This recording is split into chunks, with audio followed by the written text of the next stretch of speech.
Alhamdulillah Rabbil Alamin, wassalatu wassalamu ala ashrafil anbiya wal mursalin Sayyidina wa maulana Muhammadin wa ala alihi wa sahbihi ajmain, amma ba'du. Allah subhanahu wa ta'ala telah berfirman dalam ayat yang dibacakan tadi, yang maknanya, dan orang-orang yang datang setelah mereka mengatakan, ya Allah, ampunilah orang-orang yang mendahului kami dalam beriman kepadamu, dan janganlah engkau jadikan di hati kami perasaan dengki kepada saudara-saudara kami seiman seagama. Al-ulama طبعا بعد التحية الواجبة للأساتذة والأستاذات والطلاب والطالبات، والسلام عليكم ورحمة الله وبركاته جميعا. Dan sebelumnya kami sampaikan penghormatan kami kepada para asatidzah, para guru, para ulama, santriwan dan santriwati, semuanya kami ucapkan assalamualaikum warahmatullahi wabarakatuh.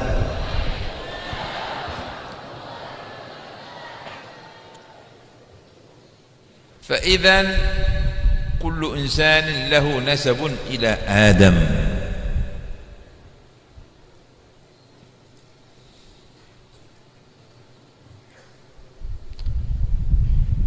وكذلك له نسب إلى محمد صلى الله عليه وسلم. نسبنا إلى آدم هو نسب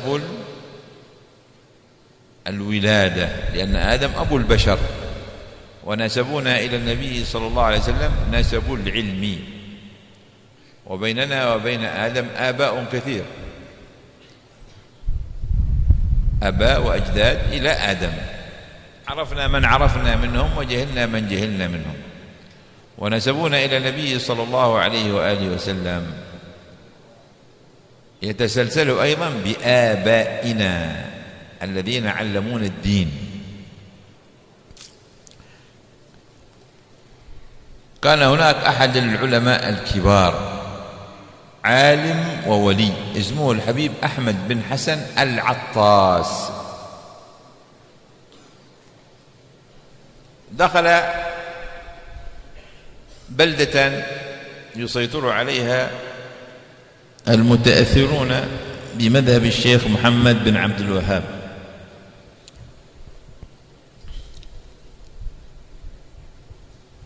وفي ذلك الوقت كان الناس أكثر أدبا، فقدموه بالصلاة، تفضل أنت حبيبي تفضل صلي بنا،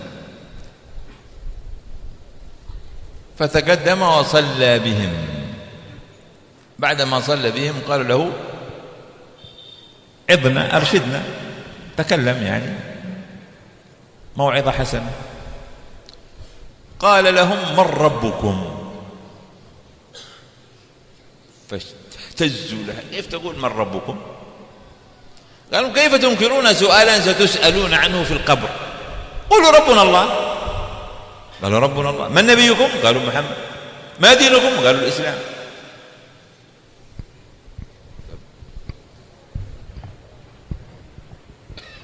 Setiap manusia mempunyai nasab yang bersambung kepada Adam alaihi salam.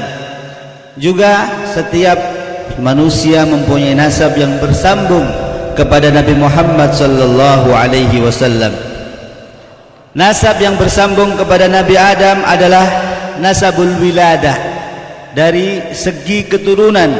Adapun nasab yang bersambung kepada Nabi Muhammad sallallahu alaihi wasallam adalah nasab bersambungnya ilmu.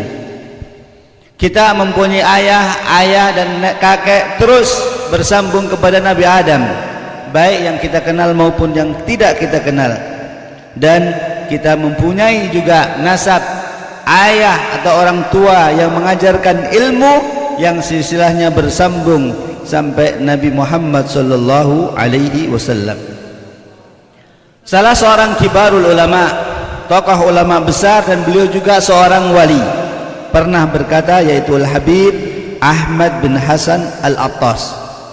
Beliau bercerita, suatu kali beliau masuk ke suatu tempat, ke suatu daerah, di mana daerah ini dikuasai oleh orang-orang yang menganut faham Syekh Muhammad bin Abdul Wahhab, paham Wahabi. Pada waktu itu orang-orang tata keramanya luar biasa. Ketika Habib Ahmad bin Hasan Al-Attas datang dan masuk ke masjid situ, mereka meminta beliau untuk menjadi imam. Kemudian beliau salat menjadi imam bersama orang-orang di tempat itu. Setelah salat, mereka mengatakan, ya Habib, mau'izah, tolong berikan kepada kami nasihat. Setelah salat diminta seperti itu. Kemudian Habib Ahmad bin Hasan Al-Attas memulai nasihatnya dengan sebuah pertanyaan. Beliau bertanya kepada mereka, man rabbukum, siapakah Tuhan kalian semuanya? Mereka kaget ditanya dengan pertanyaan ini. Ini nasihat apa? Masa kita ini ditanya siapa Tuhan kalian? Kayak kita tidak tahu Tuhan saja. Kemudian beliau berkata, mengapa kalian kaget? Mengapa kalian mengingkari sebuah pertanyaan yang kalian akan ditanya dengan pertanyaan itu di alam kubur nanti?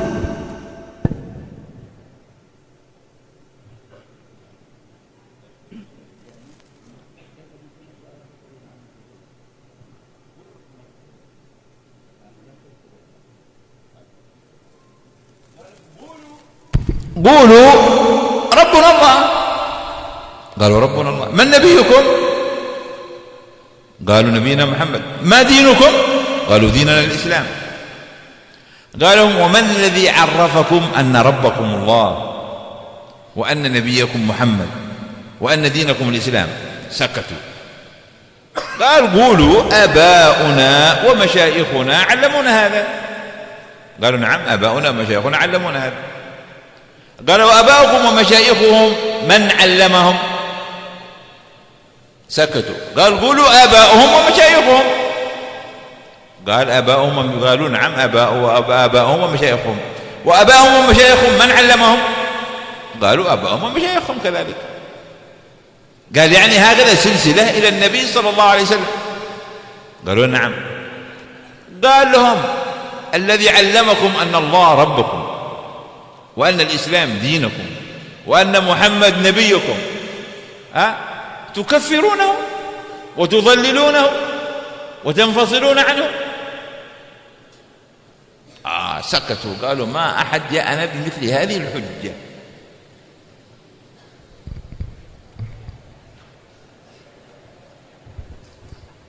Beliau tadi mengatakan, bagaimana kalian terkejut, kaget dan mengingkari suatu pertanyaan yang kalian akan ditanya di kubur nanti? Beliau mengatakan, katakan bahwa Tuhan kami adalah Allah. Mereka kemudian mengatakan, Tuhan kami ya adalah Allah. Apa agama kalian? Agama kami adalah agama Islam. Siapa nabi kalian? Nabi kami adalah Nabi Muhammad sallallahu alaihi wasallam. Kemudian beliau bertanya lagi, siapa yang mengajarkan kepada kalian akan pengetahuan ini? Mereka semuanya diam. Kata beliau, katakan yang mengajarkan akan hal ini adalah ayah-ayah kami, orang tua kami, juga guru-guru kami. Ya, orang tua kami dan guru-guru kami. Kemudian yang mengajari ayah kamu dan guru kamu siapa? Mereka terdiam. Katakan yang mengajari guru kamu dan ayah kamu adalah orang tuanya juga guru-gurunya. Iya, benar seperti itu. Dan terus guru belajar dari guru, orang tua dari orang tua, sampai bersambung kepada Nabi Muhammad sallallahu alaihi wasallam. Itu silsilah ilmu kita. Tapi kenapa kalian menuduh orang yang sudah mengajarkan kepada kalian bahwa agama kalian adalah Islam, memberitahu kalian bahwa nabi kalian adalah Nabi Muhammad, Tuhan kalian adalah Allah. Orang-orang tersebut kalian anggap kafir, orang tersebut kalian keluarkan dari Islam. Mengapa wahai orang-orang Wahabi? Mereka kemudian terdiam, 1000 bahasa tidak bisa menjawab hujjah pertanyaan yang kuat ini yang disampaikan oleh Habib Ahmad bin Hasan Al-Attas. إذا مشكلتنا مع هؤلاء أنهم يشربون من البئر ويرمون فيه بالحجارة. كل علم يمكن أن يستندوا إليه فهو من علوم علماء أهل السنة والجماعة الذين جمعوا الحديث أهل السنة والجماعة، الذين شرحوا كتب الحديث أهل السنة والجماعة، الذين دونوا المسائل الفقهية أهل السنة والجماعة، الذين صنفوا في النحو أهل السنة والجماعة، الذين صنفوا في الأصول أهل السنة والجماعة. هذه كتب التراث. يقول لك لا، أنت لا يمكن أن تقرأ كتب التراث، هذا قديمة. لماذا؟ لأنهم يجهلونها ولأنهم لا يحبون العلم ولا يريدون أن يجلسوا على الركب بين يدي العلماء ويكابدون العلم. يريد أن يقرأ، يسمع شريط أو يقرأ كتيب صغير ثم يتفاصح بلسانه ويتكلم في المجالس ويظن نفسه عالما. فإذا ما أنكروا كتب العلم وكتب السلف الصالح إلا لأنهم لا يستطيعون أن يجاروها وأن يجاروا طلبة العلم، وإنما يريدوا شيئا خفيفا، خفيف مثل عقولهم، خفيف لا ينتفع به الناس، لأنهم يريدون أن تكون مطية لأهوائهم، يكفرون المسلمين ويسفهونهم سلفا وخلفا. هذه هي حجتهم في مسألة ماذا؟ كتب السلف وتسفيههم لكتب السلف. كيف يسفهون كتبا من علمهم تعلم منها؟ كل مكتبة في العالم الإسلامي الآن أو في جامعة أو في معهد، كل مكتبة لا تخلو من المنهاج، من شرح مسلم، من فتح الباري، شرح صحيح البخاري، من شروح المنهاج، من فتح المعين، من كل هذه الكتب اللي هي كتب التراث التي تدرسون أنتم في المعاهد، موجودة في كل مكتبة من مكتباتهم. ولكن يريدون أن يشوشوا عليكم وأن يخرجوكم من العلم إلى ماذا؟ إلى الجهل.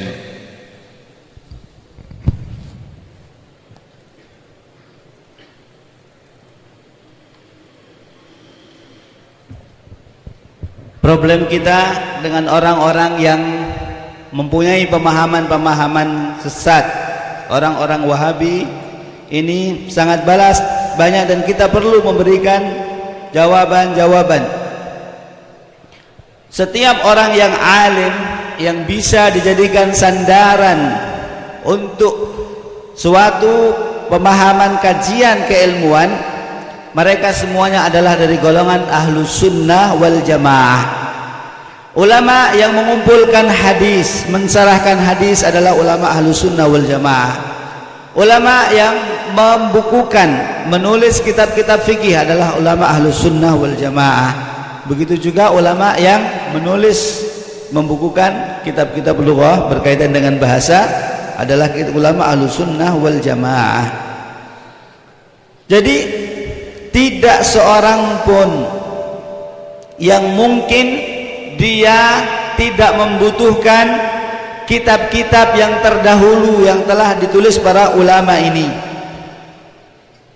Akan tetapi mereka, orang-orang yang ada kelompok baru dari orang-orang Wahabi Salafi ini, mereka tidak ingin melihat hal itu, tidak ingin kembali kepada kitab-kitab itu, dan mereka tidak mengetahuinya.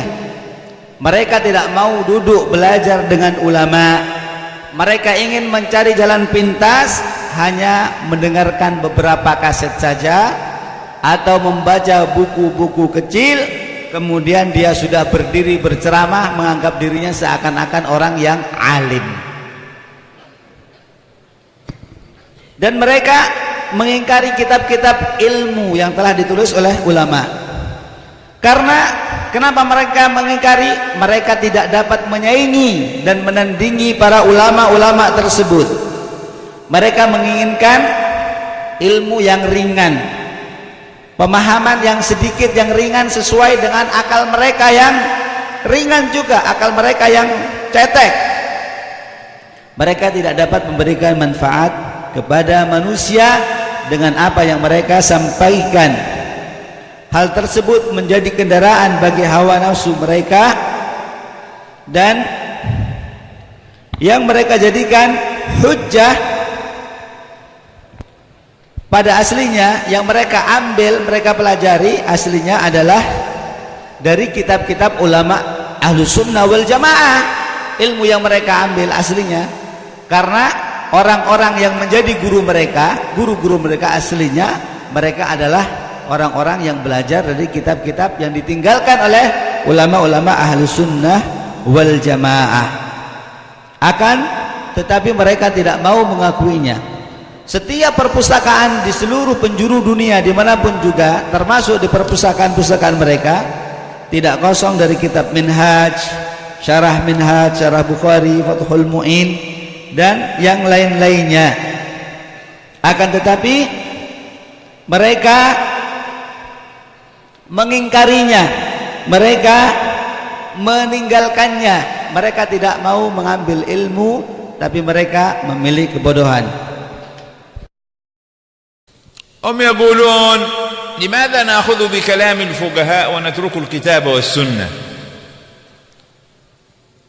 وهذا الكلام الذي يقولونه فيه ذم للعلماء وطعن في دينهم. لماذا؟ لأن العلماء ما جابوه من رؤوسهم، هذا العلم كله أخذوه من الكتاب ومن السنة. فعندما يقول لك الوهابي أنه من المفروض أن نحن نأخذ من الكتاب والسنة، كأنه يقول لك أن الشافعية جاب هذا العلم ما جابه من الكتاب والسنة، وأن العلماء الذين قلدوا الإمام الشافعي وبينوا المسائل ما بينوها من الكتاب نقلا عن الكتاب والسنة. ومن الذي شرح الكتاب والسنة؟ ومن الذي جاء بالكتاب والسنة وبين الكتاب والسنة؟ ومن الذي شرح الأحاديث؟ ومن الذي بين الصحيح من السقيم؟ أليسوا علماء الشافعية وعلماء الأحناف وعلماء المالكية وعلماء الحنابلة؟ أليسوا هؤلاء الذين وصلت لنا عن طريقهم علوم الكتاب والسنة؟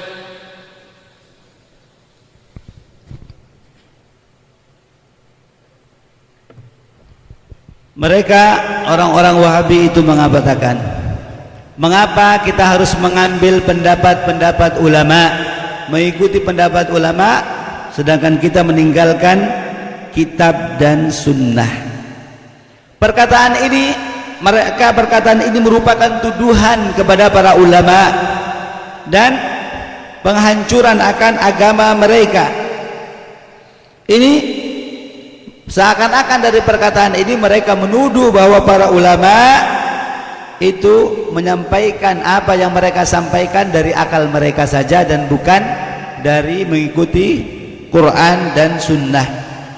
Sepertinya para ulama Syafi'iyah, para Imam Syafi'i dan ulama-ulama yang mengikutinya dari madhab Syafi'i ini tidak mengambil hukum-hukum dan menjelaskan hukum-hukum tersebut tidak berdasarkan kitab dan sunnah.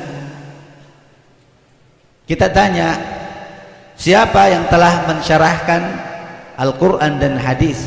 Siapa yang telah menulis dan membuka hadis-hadis, kemudian mencetuskan perbedaan antara hadis sahih dan hadis yang tidak sahih, dan hal-hal keilmuan lainnya dalam agama Islam ini? Kebanyakan mereka adalah dari pengikut madhab Hanafi, Syafi'i dan yang lain-lainnya.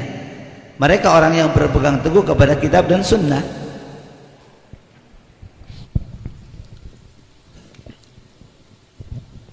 هو يريد أن يقول لك أنت تقرأ كلام منقطع من الكتاب والسنة، لأنك ما تقرأ بالدليل.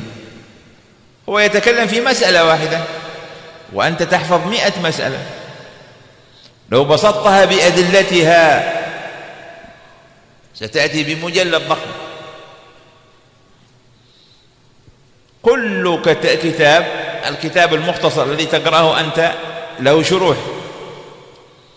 طريقة التعليم القديمة تقوم على أن يكون هناك مختصر في الفقه يسهل على الطالب حفظه، وهذا المختصر يجمع المسائل في عبارة مختصرة دقيقة، ثم يكون عليه شرح، يأتي عالم يشرحه، ثم يأتي عالم يحشي عليه، يأتي عالم يكتب أدلاته، هكذا. هم اختصروه ماذا؟ من كلام الإمام الشافعي. الإمام الشافعي جاء بالدليل والتعليل، الإمام مالك جاء بالدليل والتعليل، أبي حنيفة جاء بالدليل والتعليل، ابن حنبل جاء بالدليل والتعليل. ولكن من أجل تسهيل التعليم ما جاءوا يعلمك 20 مجلد مثلا ولا 15 مجلد، لا، يعلمك كمية قليلة، كتيب هكذا. المنهاج هذا كتاب صغير لكن فيه العلم هذا اللي في المجلات كلها، مختصر ملخص لسهولة التعليم. فلا يأتي بالدليل والتعليل، لكن يأتي لك بمسائل كثيرة جدا لو عرفتها فأنت تتفقه.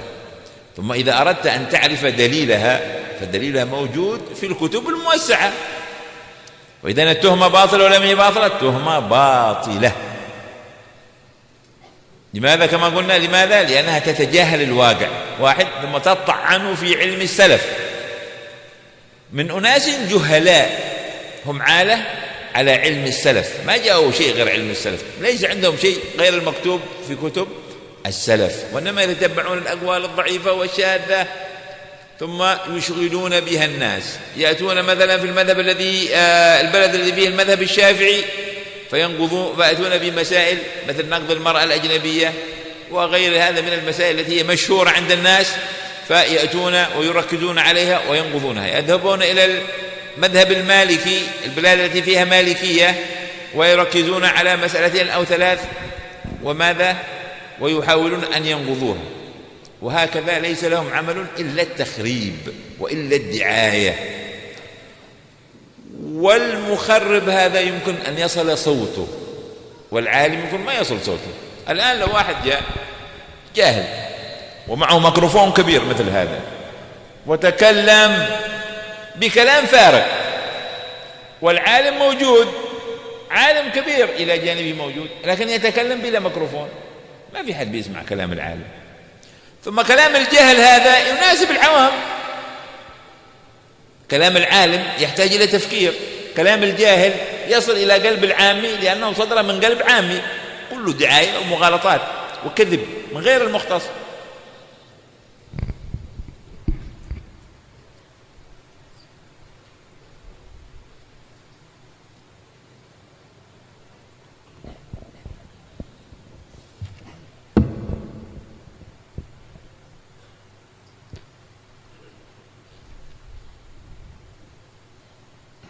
Seandainya ya mereka mengatakan, mengapa kita mengambil pendapatnya para imam-imam dan meninggalkan kitab dan sunnah? Tadi sudah dijelaskan bahwa ini adalah salah. Seandainya mau dan akan dijelaskan dalil-dalilnya apa dari kitab yang kita pelajari, maka itu akan berjilid-jilid.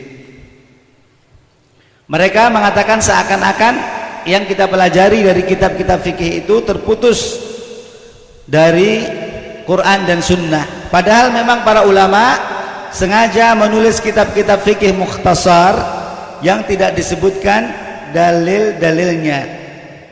Karena cara metode belajar pada zaman dahulu adalah para ulama membuat kitab-kitab kecil mukhtasar, matan, tujuannya untuk dihafal. Kitab mukhtasar dan matan ini mengumpulkan masalah-masalah yang banyak dalam kalimat yang sedikit sehingga mudah dihafal. tapi di sana ada syarahnya untuk menjelaskan yang lebih detail. Kemudian ada orang alim lagi yang menulis dalil-dalilnya. Jadi kitab-kitab fikih yang kita pelajari adalah suatu ringkasan dari apa yang disampaikan oleh Imam Syafi'i, Imam Ahmad, Imam Malik, Abu Hanifah, di mana Imam Syafi'i, Imam Malik dan semua imam-imam itu menyebutkan setiap masalah dengan dalil dan ta'lilnya.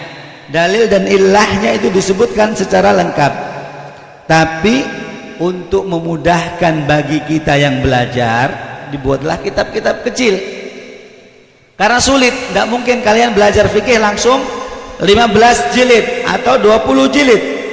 Sangat sulit sekali kalian memahaminya. Tapi dibuat kitab kecil, yang mana kitab kecil ini mencakup semua pembahasan yang ada di kitab-kitab besar tersebut.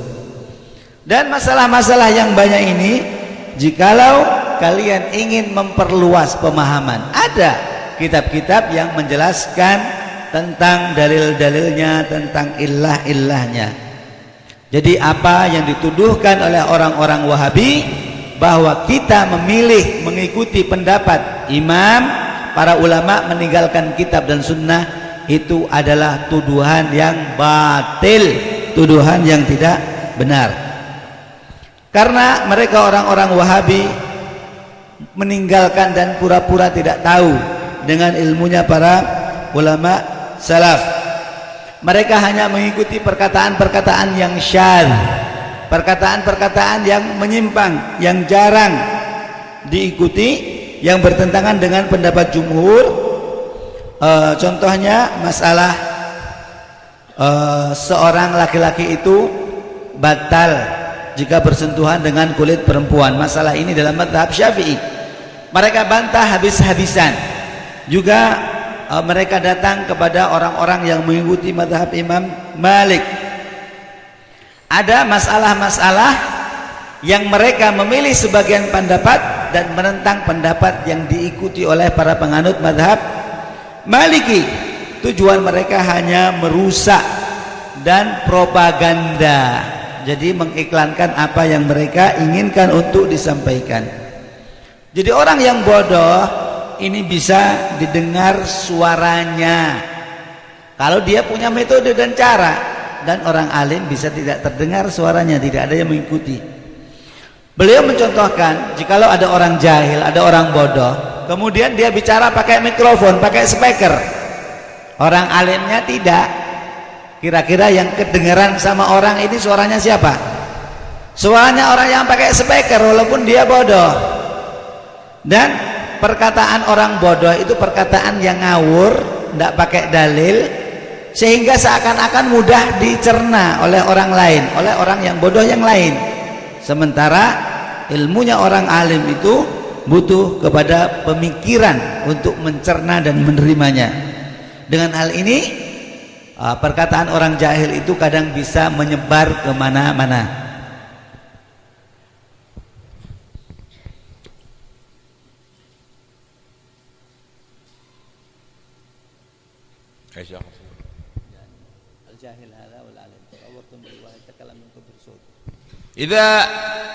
إذا أردت أن تعرف الكلام المختص من كلام غير المختص، قل لأصحابك أنك مريض، أي مرض، أي إذا جاءك مرض تقول لهم إيش؟ أنا الآن أحس بالحمى، أنا مريض.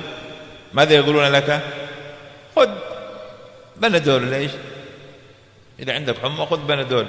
بطني تؤلمني خذ كذا وكذا. مش عارف إيش. كل واحد مستعد يسوي طبيب، كل واحد مستعد يسوي طبيب.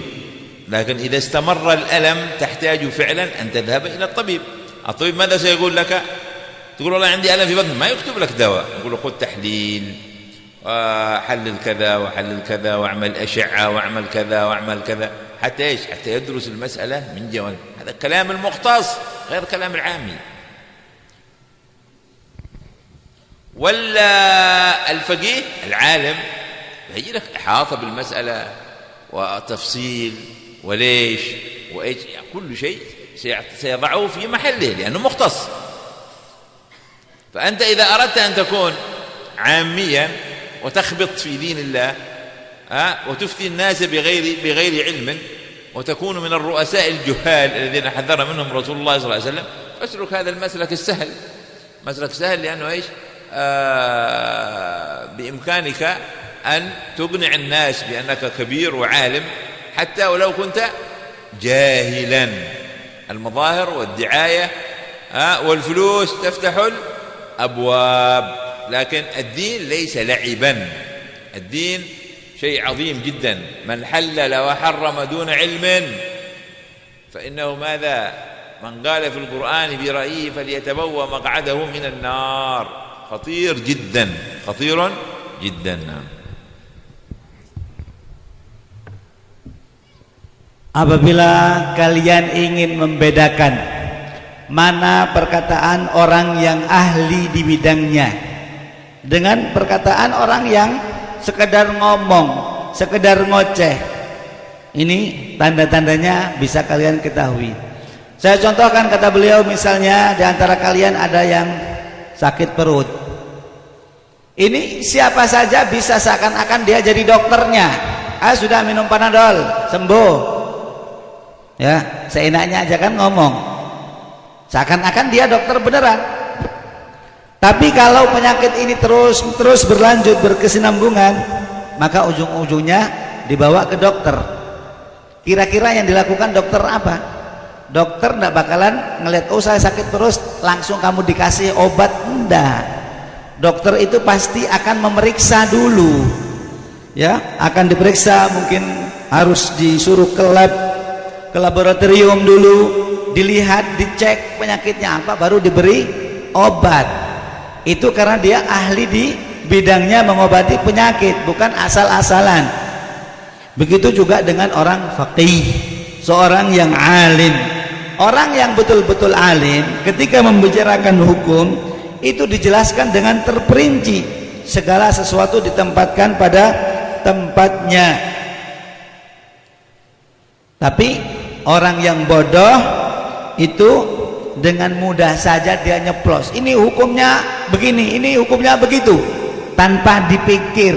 Kayak tadi menyebutkan ini obatnya apa, dia menempatkan dirinya adalah seorang orang yang alim, tapi ini adalah caranya orang yang jahil.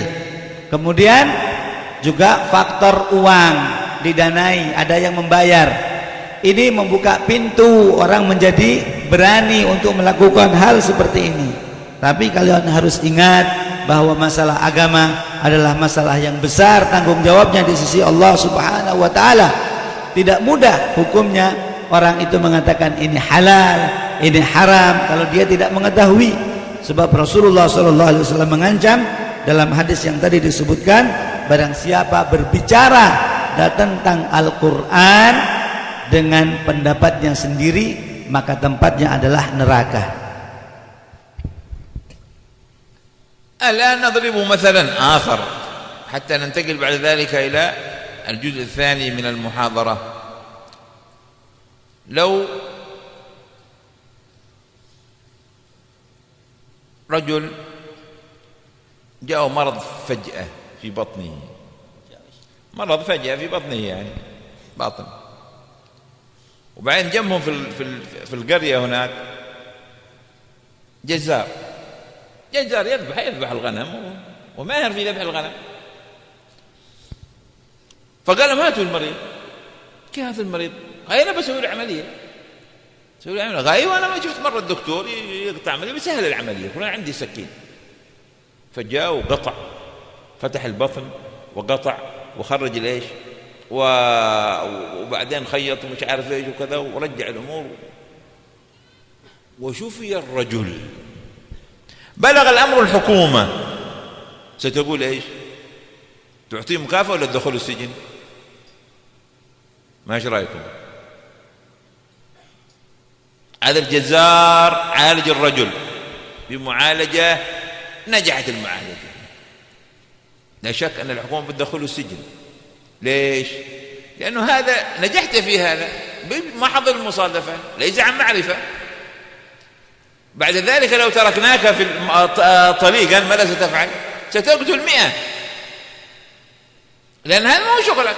أنت شغلك تذبح الغنم مش تذبح البشر.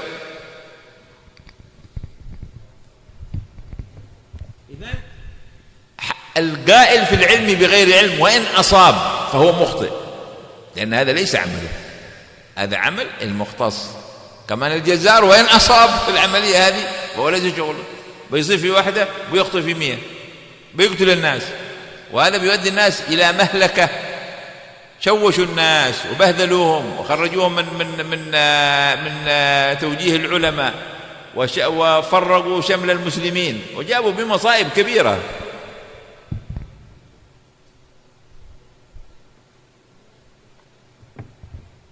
Sebelum saya lanjutkan materinya, saya sebutkan satu cerita contoh lagi. Seandainya ada orang laki-laki, ya, tiba-tiba sakit perutnya. Kemudian di sebuah kampung ada tukang jagal, tukang sembelih hewan. Dia bilang, "Oh, bawa sini yang sakit perutnya, mana sini? Biar saya operasi." Saya punya alat pisau-pisau, kayak juga punya dokter. Loh, orang kan bilang, kamu kan tugasnya nyembelih hewan, dokter kan lain. Saya bisa. Dokter kan operasi cuma dibelah, kemudian dipotong, kemudian dijahit, saya juga bisa. Ya, seandainya terus orang yang sakit ini dibawa kemudian dioperasi sama tukang jagal, tukang sembelih hewan tadi. Tapi subhanallah, orang yang dioperasi ini sembuh betulan.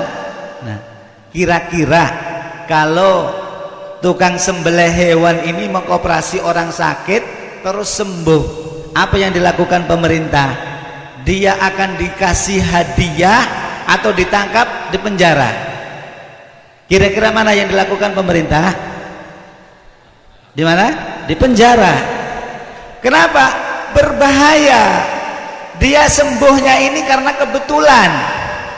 Sembuhnya karena kebetulan. Kalau dibiarkan dia nyoba operasi lagi, maka akan ada ratusan orang yang mati. Ya. Dan begitu halnya juga dengan orang yang alim dan orang yang pura-pura berilmu. Orang yang pura-pura berilmu seperti orang Wahabi itu, mungkin saja dia benar mengucapkan satu masalah hukum, tapi kalau dibiarkan dia akan salah dalam banyak hal, sehingga akan menjadi musibah di tengah-tengah masyarakat, akan mengacaukan masyarakat, menjadikan orang tidak taat dan mengikuti lagi panutan apa yang diberikan petunjuk oleh para ulama. Dan keberadaan mereka ini menjadi musibah terbesar di dunia Islam. أكثر شيء يشنعون به ويتكلمون عنه مسألة السنة والبدعة، فيصفون المسلمين بأنهم مبتدعة ويصفون بأنهم مشركون وأن عندهم فساد في العقيدة وغير ذلك من الاتهامات وسوء الظن بعباد الله وتكفير أهل لا إله إلا الله. لكن نحن سنركز على مسألة السنة والبدعة. طيب تعال يا الوهابي، ماذا تقول؟ قال رسول الله صلى الله عليه وآله وسلم: وإياكم ومحدثات الأمور فإن كل محدثة بدعة وكل بدعة ضلالة وكل ضلالة في النار. طيب، قريب من هذه الرواية رواها مسلم في صحيحه، الحديث صحيح. طيب، آمنا بالله ورسوله مصدقين، نحن نقول أن كل بدعة ضلالة وكل ضلالة في النار. لكن ما هي يا وهابي البدعة عندك؟ قال البدعة كل شيء لم يفعله الرسول صلى الله عليه وسلم فهو بدعة. هكذا يقولون ولا يقولون شيء ثاني؟ هكذا يقولون شيء. أيوه.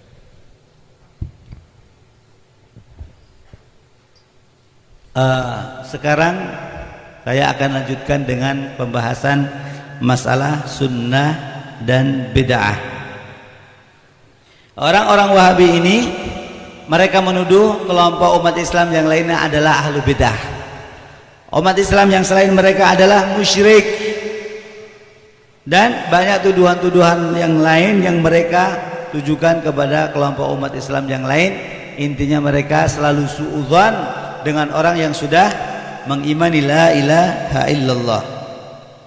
Ayo kita berdialog, coba kita berdialog. Kalau ketemu orang Wahabi, kita panggil, wahai orang Wahabi, coba apa yang ingin kamu sampaikan?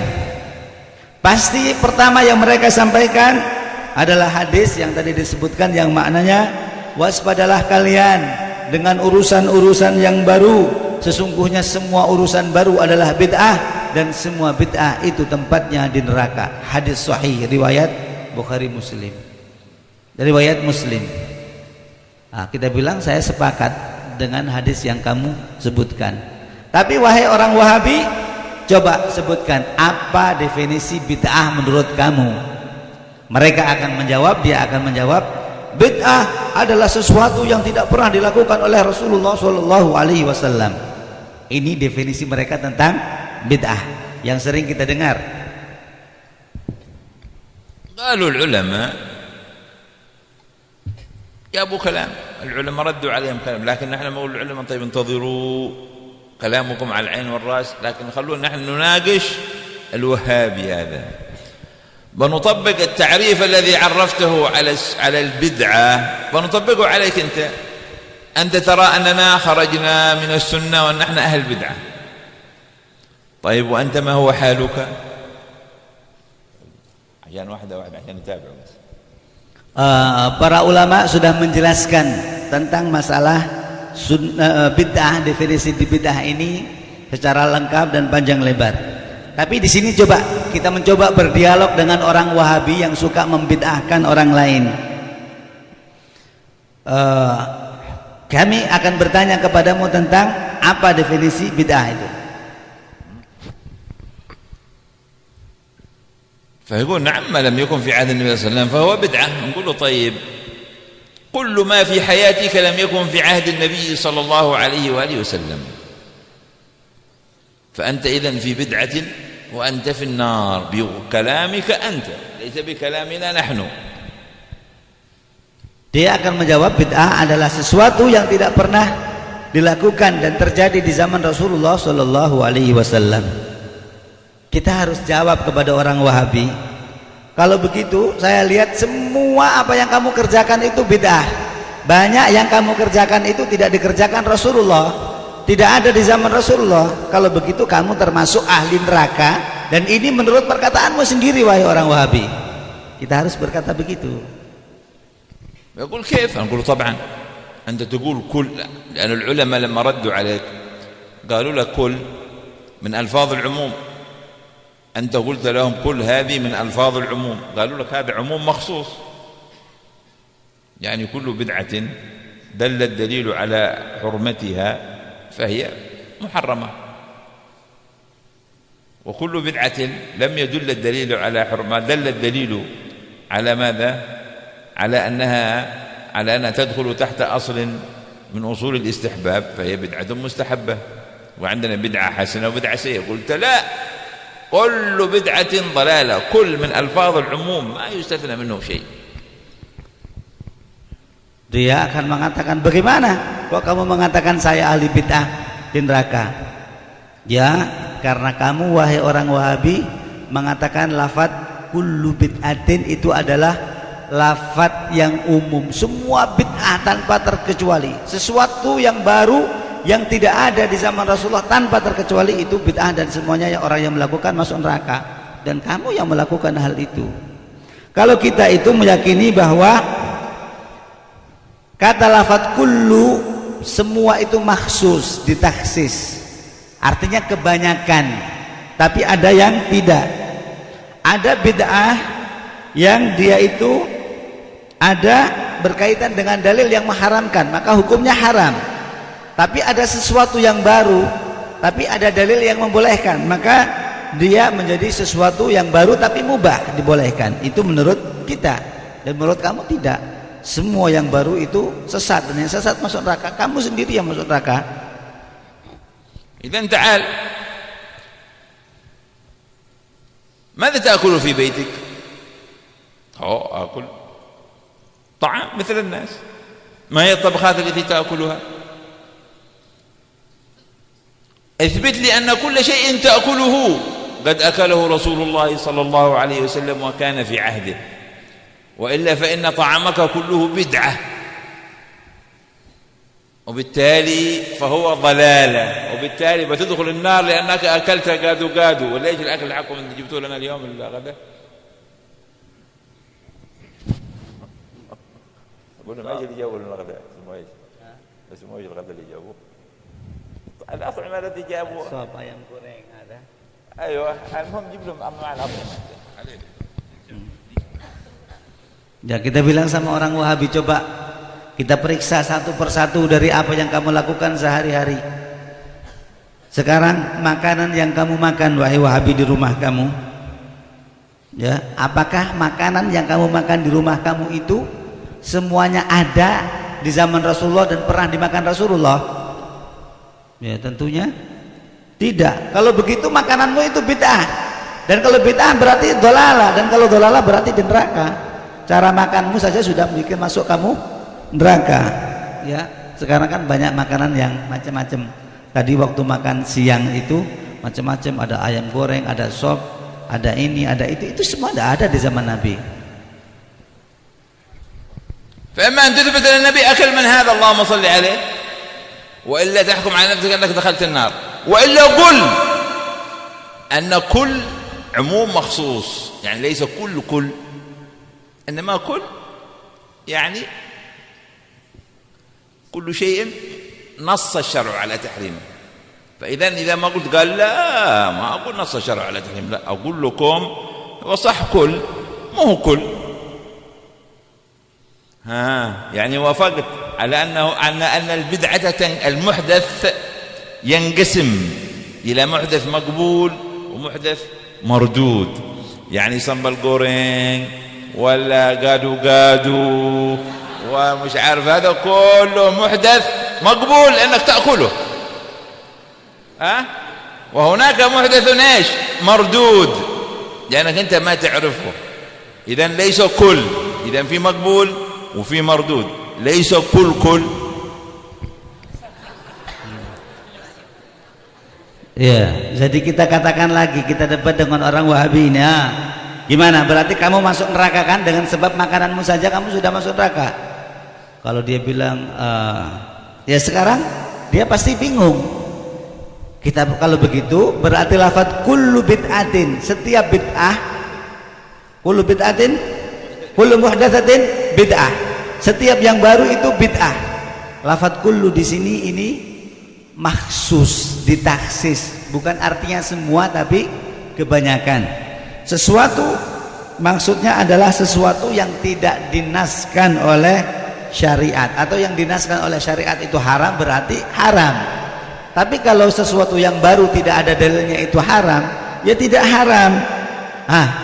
Gimana Wahabi? Kamu setuju dengan saya? Kalau kamu tidak setuju dengan ini berarti kamu masuk neraka dengan makanan kamu saja.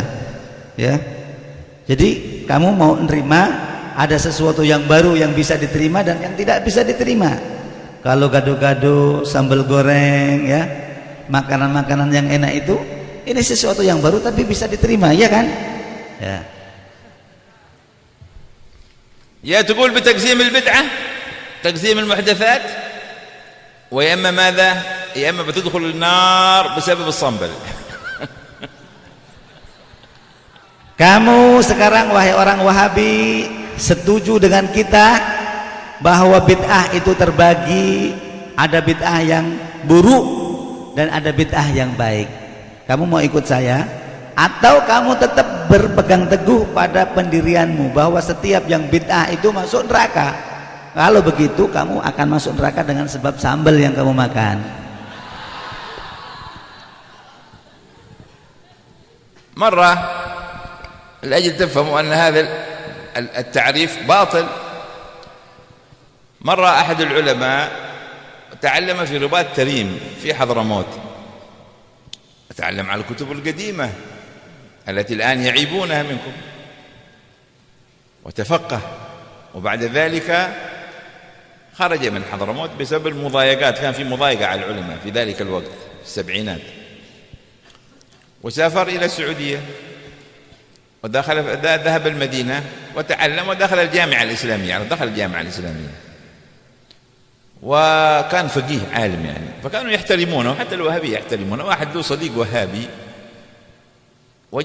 وجده يوم وهو في يده سبحة، في يد من؟ في يد العالم الحضرمي هذا الشيخ صالح اسمه، يده سبحة. فقال له: يا شيخ صالح ما هذا؟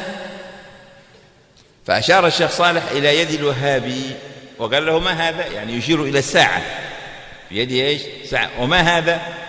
قال له: هذه آلة لضبط الوقت. وقال له: وهذه آلة لضبط العدد. Ya, beliau bercerita agar kita semuanya tahu bahwa definisi bid'ah yang disebutkan oleh orang-orang Wahabi adalah definisi yang salah, yang keliru, yang tidak bisa diterima. Ada salah seorang ulama yang dulu belajar di Ribat Tarim, belajar tentunya dengan metode lama, mempelajari kitab-kitab yang besar. Kemudian akhirnya beliau meninggalkan Tarim karena waktu itu ada tindasan-tindasan dan kesulitan-kesulitan. Ini terjadi pada tahun 70-an. Akhirnya beliau ini, orang alim ini, pindah ke Saudi dan suatu hari datang di Jamiah Islamiyah di Madinah. Suatu hari bertemu dengan temannya, ditanya, beliau ini namanya Syekh Soleh, beliau sedang membawa tasbih. Orang Wahabi menganggap tasbih ini bid'ah. Dia bilang, Syekh Soleh, apa yang kamu pegang itu? Bid'ah itu. Kemudian Syekh Soleh ini menunjuk jam yang ada di tangannya orang Wahabi. Kalau tasbih ini bid'ah, lah ini jam ini apa ini? Jam kamu ini apa ini? Dia bilang, ya Syekh, jam ini saya pakai karena ini adalah alat untuk menunjukkan waktu. Waktu sholat sekarang pakai jam. Kata orang Wahabi ini, dipikir dia pintar. Kata Syekh Soleh, dan tasbih ini juga alat untuk menentukan hitungan, pikir saya. Sama, kata dia. Kalau ini bid'ah, itu bid'ah. Kalau tasbih bid'ah berarti kalau tasbih ini kamu anggap bid'ah, jam juga bid'ah. Tapi kalau jam dan bid'ah, ya tasbih ini sama, tidak bid'ah. Orang itu untuk menentukan waktu, ini untuk menentukan hitungan biar tidak salah. Apa bedanya? فيأتيك الوهابي يقول لك لا، نحن صحيح بس نحن نتكلم عن البدعة، ذيك بدعة لغوية، احنا بدنا عن البدعة الشرعية. قسمت ولا ما قال قسمت؟ طيب بعدين يقول لك البدعة ما يتعلق بأمور الدين، أما ما يتعلق بأمور الدنيا فليست بدعة. يعني هذا الصنبل والأكل والملابس والسيارة والطائرة وكل هذه الأشياء لا تعلق لها بالدين، وإنما الذي يتعلق بالدين إيش هو الذي تدخله البدعة. نقول له طيب التفريقك بين معنى أنك خصصت البدعة وقسمتها،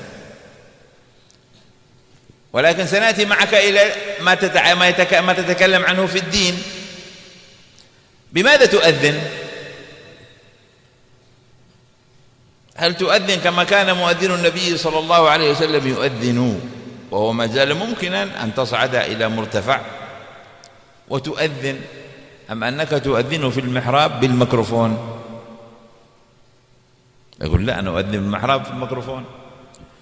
رسول الله صلى الله عليه وسلم ما فعل هذا، وبلال ما فعل هذا، وهذا في العبادة. الأذان عبادة ولا ما هو عبادة؟ وعبادة. كيف تفعل شيئا ما فعله رسول الله صلى الله عليه وسلم في العبادة؟ الشيء الآخر، كيف تعرف وقت الصلاة؟ حديث جبريل دلنا على وقت الصلاة، أن نعرفه بمراقبة طلوع الفجر، بعدين بمراقبة شروق الشمس، ثم الزوال، ثم هكذا الأوقات كما هي إيش؟ كما هي معروفة في الفقه ومعروفة في الحديث. الآن مؤذنك كيف يعرف الأوقات؟ قال ويعرفها من البرنامج. البرنامج هذا يصيح في الجوال، يعرف أن هذا وقت الصلاة، يعرفها بالساعة، اليوم الظهر الساعة كذا، الفجر الساعة كذا. طيب معرفتك لوقت الصلاة الذي هو عبادة، كيف تعرفها بشيء ما عرفك به رسول الله صلى الله عليه وسلم، وإنما تعرفه ببدعة، وهذا عبادة. 2. 3. أنت تتعلم العلم، عبادة ولا مو عبادة؟ قال عبادة. أين تتعلمه؟ قال تعلمته في المعهد، وبعدين قال تعلمته في الجامعة. المعهد والجامعة فعلها رسول الله صلى الله عليه وسلم أم لم يفعله؟ الجواب لم يفعله. كان يعلم الناس فين؟ في المسجد، وما كان عنده ابتداء وثانوي وعالية وجامعة إسات وإسدوة وإستيقة، ما كان موجود هذا. من أين جئت بهذا؟ تقول أنا الدكتور فلان الفلان تخصص شريعة إسلامية وتخصص عقيدة، هذا كله بدعة، وبدعة في الدين.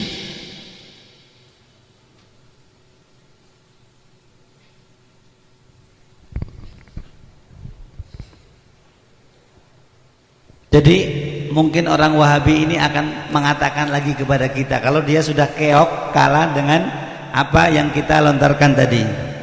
Oh tidak, jadi yang dimaksud bid'ah itu hanya masalah-masalah yang berkaitan dengan agama. Kalau masalah-masalah berkaitan dunia kayak sambel, makanan, pakaian, kendaraan, kapal terbang, itu tidak ada kaitannya dengan bid'ah.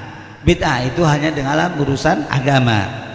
Tapi dia tadi dalam fase pertama dia sudah jelas mengaku bid'ah itu terbagi. Ada yang bisa diterima dan tidak diterima. Sekarang dia mungkin akan mengatakan kepada kita seperti ini, bid'ah itu khusus dalam masalah agama. Kita katakan lagi kepada dia, baik, sekarang kita coba ya, masalah agama kamu melakukan bid'ah atau tidak. Sekarang kamu azan, wahai orang Wahabi, kamu azan sekarang pakai apa?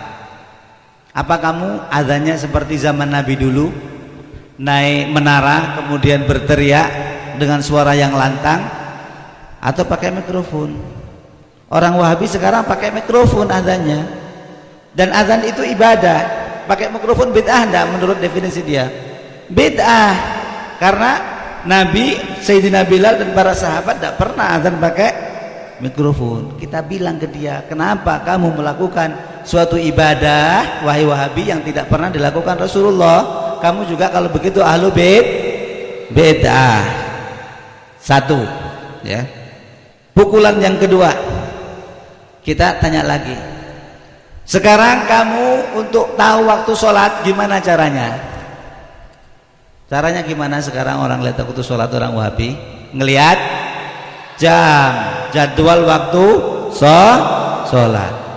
Padahal cara mengetahui waktu sholat yang disebutkan dalam hadis Jibril, yang disebutkan dalam kitab-kitab fikih adalah dengan perjalanannya matahari, dengan terbitnya fajar, dengan tergelincirnya matahari waktu zawal, dan seterusnya. Itu yang diajarkan Nabi.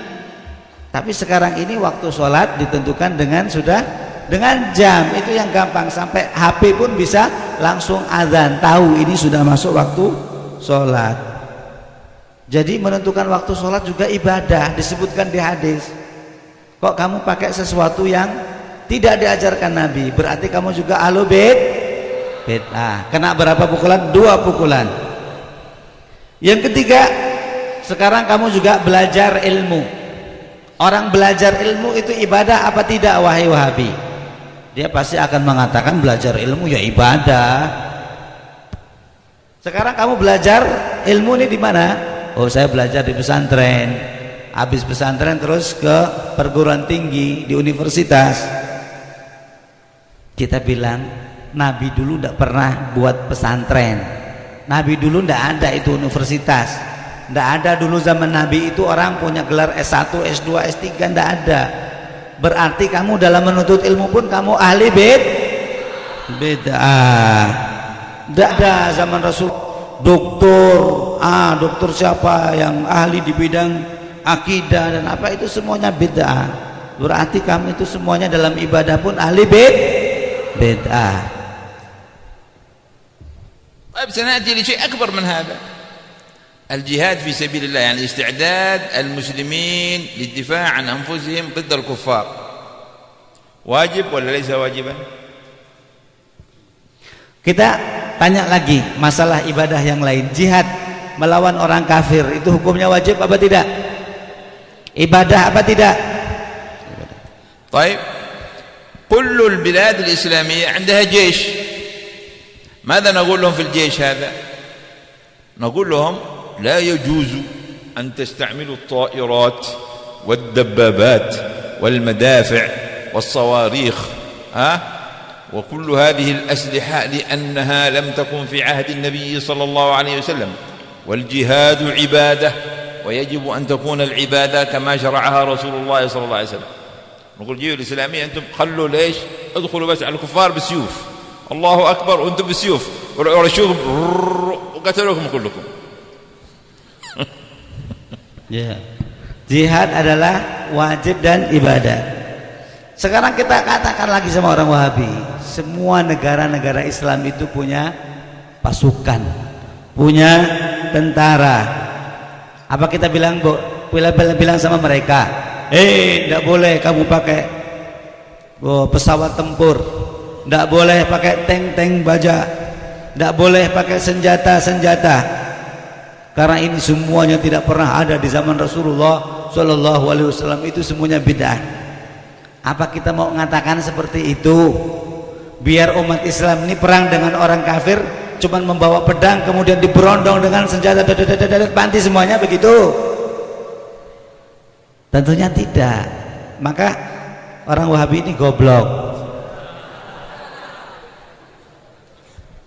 فإذن فهمنا أن ليس كل ما لم يكن في عهد النبي صلى الله عليه وسلم، لأنه لابد الحياة متغيرة، ليس كل ما لم يكن في عهد النبي صلى الله عليه وسلم فهو ممنوع ومردود وضلالة ويدخل النار، وإلا لدخل المسلمون كلهم النار، وهذا باطل بالإجماع، باطل عندنا وباطل عندهم.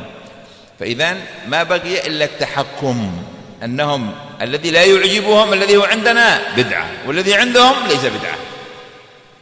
وطبعا هذا تناقض يدل على ايش؟ على بطلان تعريفهم. التعريف الصحيح أن المحدثات تنقسم إلى الأحكام الخمسة، فما كان مباحا مثل الأطعمة والألبسة قال تعالى وكلوا واشربوا ولا تسرفوا، سواء كان موجودا في عهد النبي صلى الله عليه وسلم أم لم يكن موجودا في عهد النبي صلى الله عليه وسلم فقد أباحه الله، وما دام أباحه يصير بدع أو بدعة ايش؟ مباحة. طيب في أشياء التي فيها ايش؟ فيها إحسان، مثلا كفالة الأيتام بالاستمارة والترتيب وكذا وفتح الملجأ لهم، هذا من البر، من أنواع المعروف، هذا ايش هو؟ مستحب.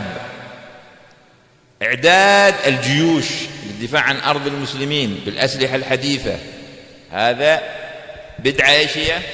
واجبة. الركوع بدعة ايش؟ مكروهة. والبدعة المحرمة لابد أن يكون فيها دليل تفصيلي لقوله تعالى وقد فصل لكم ما حرم عليكم.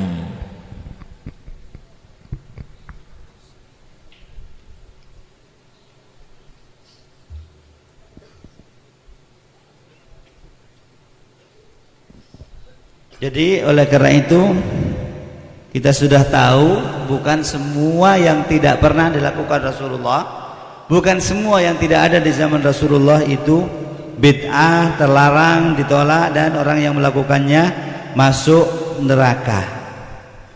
Kalau kita katakan begitu, semua umat Islam bisa masuk neraka, orang Wahabi juga masuk neraka, dan ini tentu salah. Intinya orang Wahabi itu selalu mengatakan apa yang kita lakukan itu bid'ah, sedangkan yang mereka lakukan tidak bid'ah. Ini kan curang.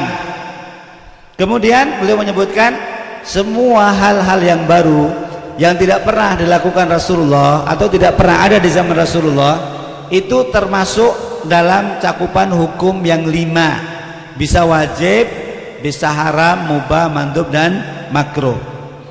Beliau mencontohkan sesuatu yang dilakukan dengan baik, misalnya menyantuni anak-anak yatim. Sekarang dengan ada darul aitam dengan cara yang diatur sedemikian rupa, ini hukumnya sunnah. Dulu tidak ada darul aitam di zaman Nabi, tapi ini yang baik, hukumnya sunnah. Contoh yang lain, menyiapkan pasukan dengan senjata yang modern, yang canggih. Ini tidak ada di zaman Nabi, tapi ini hukumnya wajib. Dan ada bid'ah yang makruh yang tidak ada di zaman Nabi, yaitu merokok.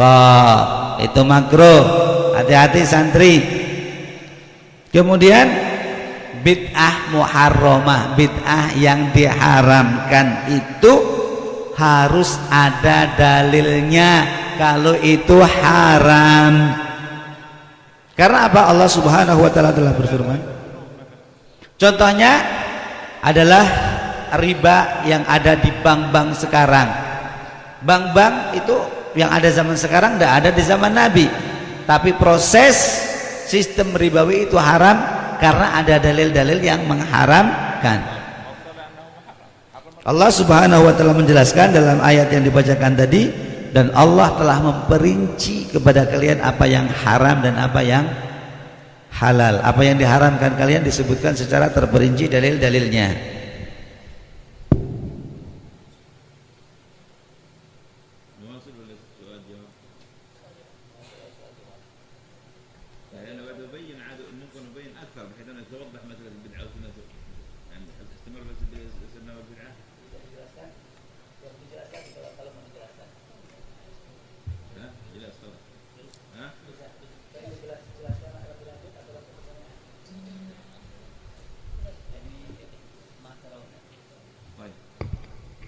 إذن ما الذي حذرنا منه رسول الله صلى الله عليه وسلم لما يقول وإياكم ومحدثات الأمور فإن كل محدثة بدعة وكل بدعة ضلالة وكل ضلالة في النار؟ يتكلم عن شيء خطير جدا بحيث أنه يودي إلى النار. قال بعض العلماء قاعدة مهمة جدا إذا فهمتها فستسهل عليك مسألة السنة والبدعة وتتضح تماما. قال بدعة الضلالة هي أن تعبد الله بما حرم الله. كيف أعبد الله؟ قال نعم، هذا الرجل الذي من إيسيس من داعش ماذا يفعل؟ يأتي إلى جماعة من المسلمين فيفجر نفسه فيهم. ارتكب كم محرم؟ قتل نفسه وقتل المسلمين، الدماء المعصومة هذه حرمها الله تحريما شديدا. قتلها بإيش؟ قال قتلت أنا أتعبد الله بقتلكم. كيف تقتلنا وقد حرم الله دماءنا؟ قال لا، بس أنا أفهم أن هذا أنكم أنتم كفار. كيف تكفرنا وقد نهى النبي صلى الله عليه وسلم عن تكفير المسلم؟ إذن هذه بدعة الضلالة، يعبد الله بشيء الله سبحانه وتعالى حرمه. يعبد الله بشيء الله سبحانه وتعالى حرمه. هذه بدعة الضلالة التي ذكر النبي صلى الله عليه وسلم أنها في النار، لأنه يشرع، لأنه يستحسن برأيه، لأنه يخالف أمر الله وأمر الرسول صلى الله عليه وسلم في شيء محرما تحريما واضحا جليا، مثل قتل النفس أو التكفير أو سب الصحابة. هذه بدعة الضلالة، وهذه التي تؤدي إلى النار، وهذه التي حذر منها النبي صلى الله عليه وسلم. واضح؟ طيب.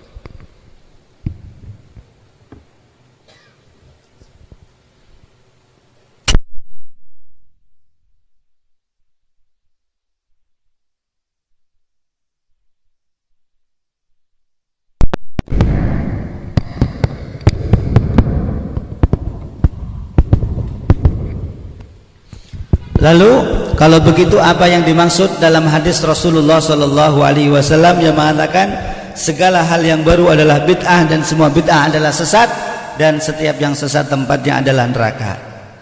Maksud hadis itu apa kira-kira? Kalau penjelasannya seperti dijelaskan tadi, beliau akan menjelaskan apa yang telah disebutkan ulama. Jikalau kalian bisa memahami hal ini, maka kalian akan dengan mudah memahami masalah bid'ah semuanya yang dilarang. Mohon perhatiannya. Bid'ah dhalalah definisinya adalah anta'budullaha bima harramallah. Kamu berniat untuk menyembah Allah, mendekatkan diri kepada Allah, tapi dengan melakukan sesuatu yang diharamkan oleh Allah. Itulah yang namanya bid'ah dhalalah. Contohnya seperti orang-orang ISIS, yang kelompok ISIS itu. Mereka katanya jihad. Katanya apa? Jihad. Tapi datang kepada perkumpulan orang Islam lalu meledakkan dirinya, dar semuanya. Semuanya yang mati banyak. Mereka sudah melakukan keharaman yang banyak, membunuh dirinya, membunuh umat Islam. Kita katakan, kenapa kamu bunuh umat Islam? Mereka jawab, dalam anggapan saya mereka orang-orang kafir. Kita katakan lagi, kok mudahnya kamu mengkafir-kafirkan orang? Nabi kita itu, agama kita melarang mudah untuk mengkafirkan orang. Jadi seperti inilah yang dinamakan bid'ah dhalalah. Niatnya ibadah, niatnya jihad, tapi dengan sesuatu yang jahat, sesuatu yang diharamkan oleh Allah. Seperti tadi membunuh orang, atau mengkafir-kafirkan orang lain, atau mencaci maki para sahabat Rasulullah SAW. Ini semua bid'ah dhalalah, orang yang melakukannya masuk neraka.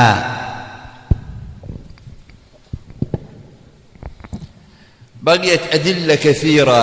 هل فعل الصحابة أشياء في زمن النبي صلى الله عليه وسلم من الخير لم يأمرهم بها رسول الله صلى الله عليه وسلم في حياته صلى الله عليه وسلم؟ نعم، فعلوا أشياء كثيرة من الخير لم يأمرهم بها رسول الله صلى الله عليه وسلم، وأقرهم على أنهم فعلوا هذه الأشياء من الخير دون أن يرجعوا إليه. مثلا بلال كان إذا أحدث توضأ، وإذا توضأ صلى ركعتين، فمرة دون أن يقول للنبي صلى الله عليه وسلم، هكذا فكر أنه ما دام أنا توضأت أصلي ركعتين. فقال له مرة النبي صلى الله عليه وسلم: يا بلال، إني سمعت دفا عليك بين يدي في الجنة، أنا رأيتك سمعت عليك في الجنة تتحرك في الجنة، ما هو العمل الذي تعمله؟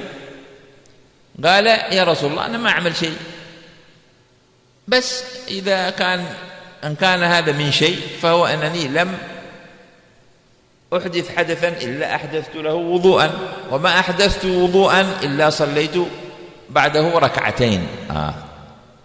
أثنى عليه النبي صلى الله عليه وسلم. لو كان فعل بلال ممنوعا وبدعة لأنه ما استشار النبي صلى الله عليه وسلم ولا قال له أنا أريد أن أصلي ركعتين بعد الوضوء، لو كان نهاه، يقول لماذا فعلت شيئا ما أمرتك به؟ من أين جئت به؟ أتشرع من نفسك؟ ما قال النبي صلى الله عليه وسلم، بل أقره على ذلك. فإذا أقره وأقرنا وأقر المسلمين على أن يفعلوا كل شيء من الخير، لقوله تعالى: وافعلوا الخير لعلكم ترحمون، يا أيها الذين آمنوا اركعوا واسجدوا واعبدوا ربكم وافعلوا الخير لعلكم تفلحون.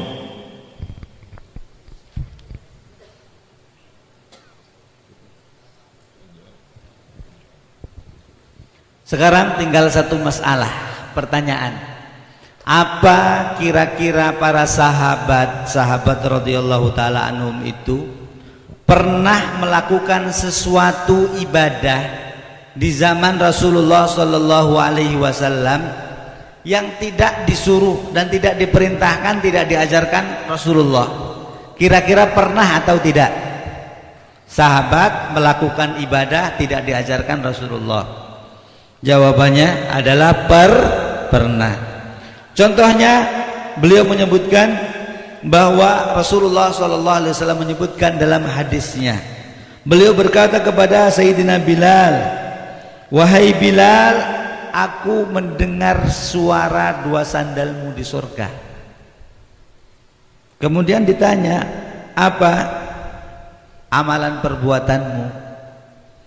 Ternyata Sayyidina Bilal mengatakan, ya Rasulullah, aku tidak batal wudhu kecuali langsung aku wudhu, dan setelah aku wudhu aku sholat 2 rakaat. Sayyidina Bilal apa? Setiap batal wudhu langsung diperbarui wudhunya, kemudian sholat 2 rakaat. Sholat 2 rakaat yang dilakukan Sayyidina Bilal ini tidak diajarkan oleh Rasulullah Shallallahu Alaihi Wasallam, tapi itu dilakukan dengan inisiatif sendiri oleh Sayyidina Bilal. Tapi apa yang dikatakan Rasulullah? Aku mendengar suara sandalmu di sorga. Berarti itu mendapat pahala atau masuk neraka? Mendapat pahala. Kalau memang itu bid'ah yang dilarang, Rasulullah akan marah. Ngapain kamu ibadah-ibadah seperti itu? Itu kan tidak aku ajarkan. Tapi Rasulullah Sallallahu Alaihi Wasallam tidak berkata seperti itu. Bahkan Rasulullah menganjurkan setiap kebaikan apapun, walaupun tidak diajarkan Rasulullah, tapi masuk dalam kebaikan secara umum. Karena apa?